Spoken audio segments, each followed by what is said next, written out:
после инцидента с ящерицей в первой части сосед подумал, что все закончилось, пока он не открыл свой чемодан через неделю, и что-то не зашевелилось внутри. Он закричал, выбежал на улицу, позвонил хозяину и собрал весь дом. Все ждали, напряжение нарастало. Оказалось, это не ящерица.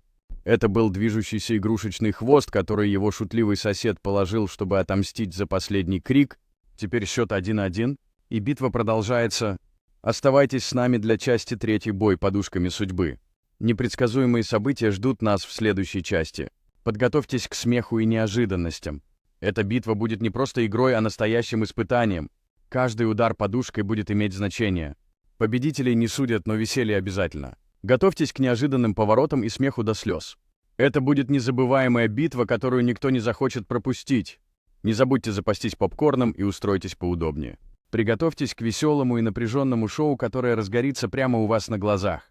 Каждый удар подушки будет решать судьбу. Кто выйдет победителем в этой эпической битве? Скоро мы узнаем, кто станет хозяином подушечного ринга.